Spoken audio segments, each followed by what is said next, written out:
Thank you.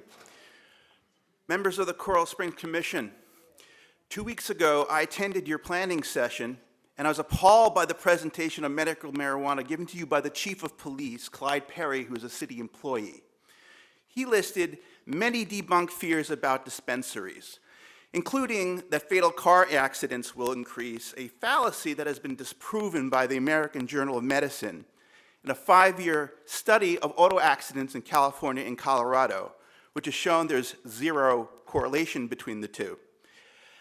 He used fear tactics to influence you not to vote on removing the ban on medical marijuana dispensaries in our city.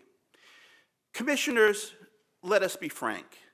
None of these things he spoke about will happen if we allow medical marijuana dispensaries in our city.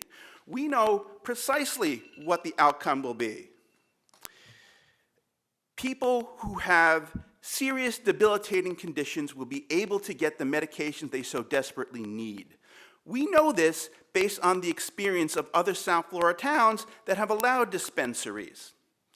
As a journalist covering the medical marijuana industry, I have visited a number of dispensaries.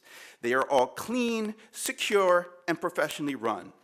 And the only people entering medical marijuana dispensaries are patients who need their medicine, people who require it in order to have productive and fulfilling lives, to be able to return to work, or to spend what time they have left without being in debilitating pain.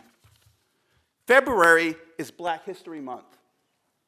Marijuana was made Schedule I during the Nixon administration, explicitly to oppress people of color, as a follow-on to racist laws first enacted in the 30s and 50s as a result of reefer madness fear-mongering. And the people who have been prosecuted for crimes related to this relatively harmless plant are overwhelmingly people of color. But times are changing. In 2016, people of the state of Florida voted overwhelmingly to implement Amendment 2 into our state constitution.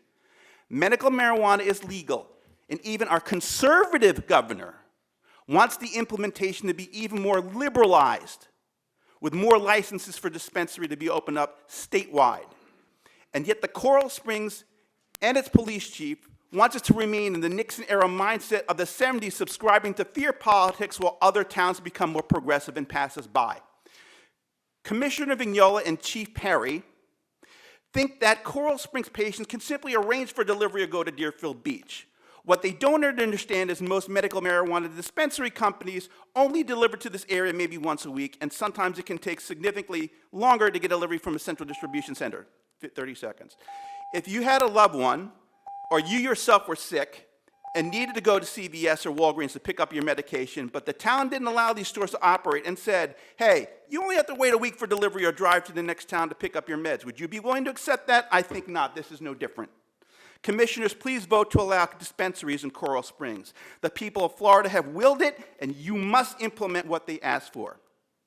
Compassion, not fear, should be guiding your decisions in this matter. Thank you. Thank you, Mr. Perlow. Next speaker.